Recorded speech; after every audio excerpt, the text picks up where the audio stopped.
আমার শাশুড়ি আর ননদ মিলে আমাকে ব্ল্যাক ম্যাজিক করে। আমি আর আমার স্বামীর 7 বছর প্রেম করার পরেই বিয়ে করি, কিন্তু আমার শ্বশুরবাড়ি আমাকে কখনোই মেনে নেয়নি। তবে আমার স্বামীর সামনে সবাই এমন ভাব করতো যেন সবাই আমাকে খুব ভালোবাসে। বিয়ের মাত্র 4 মাসের মধ্যে আমি হঠাৎ খুব অসুস্থ হয়ে পড়ি। এতটাই খারাপ লাগতো যে ঠিকমতো হাঁটতে পারতাম না।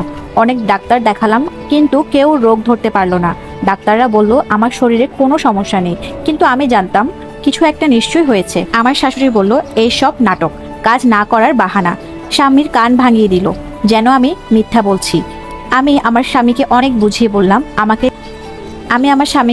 বললাম যেন আমাকে কোনো একটা হুজুরের কাছে নিয়ে যায়, দেখি কিছু করা হয়েছে কিনা। ও হাসতে লাগলো। ও বলল এই যুগে এসব বিশ্বাস করো? আমি বললাম এগুলা কোরআনে আছে, কিন্তু আমল দিল না, বরং মায়ের কাছে গিয়ে সব বলে দিল। তারপর আমার শরীরে আরো খারাপ হতে লাগলো। আমার মা বাবা জানতে পেরে আমাকে বাড়িতে নিয়ে গেল। সেখানকার এক হুজুর দেখিয়ে জানতে পারলাম আমার শাশুড়ি আর ননদ আমার কিছু কাপড় নিয়ে কিছু করেছে, আর আমার বিছানার তোশকের মধ্যে একটা পুতুল সেলাই করা আছে। আমি শ্বশুরবাড়ি ফিরে গিয়ে স্বামীকে সব বললাম যে তোমার মা এসব করেছে। বললাম তোশকের সেলাই খুলে দেখো, তুমি নিজেই প্রমাণ পাবে। আমরা যখনই তোশকের সেলাইটা খুললাম তখন সত্যি সেই পুতুলটা বেরিয়ে এলো। আমার হাজবেন্ড তবুও আমাকে বিশ্বাস করলো না। তার মা বলল এই পুতুল আমি নিজেই বানিয়ে রেখেছি তাদের ফাঁসানোর জন্য, আর আমার স্বামী সেটা বিশ্বাস করলো। তারপর আমাকে দোষারোপ করতে লাগলো, দূরে সরে যেতে লাগলো। একদিন জোর করে ডিভোর্স দিয়ে দিল।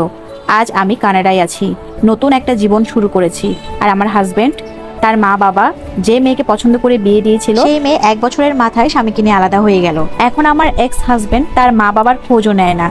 আর আমার ননদ শ্বশুরবাড়ি থেকে তাড়িয়ে দিয়েছে, তারও ডিভোর্স হয়েছে। 7 বছরের সম্পর্ক, ভালোবাসা কিছুই টিকলো না, কারণ আমি শ্বশুরবাড়ির অন্যায় বিরুদ্ধে কথা বলেছিলাম। অথচ সেই স্বামী আজ নিজের মা বাবার কথাও শোনে না, দ্বিতীয় বউয়ের মূল্য দেয়। আল্লাহর বিচার এমনই হয়। লেখাটা পাঠিয়েছে একটা আপু, তার জীবন থেকে নেওয়া এই গল্প। আপনারাও যদি আপনাদের জীবনের কিছু গল্প শেয়ার করতে চান তাহলে আমাকে ইনবক্সে লিখে পাঠাতে পারেন। যদি ভালো লাগে লাইক, কমেন্ট, শেয়ার করে দিবেন। ধন্যবাদ।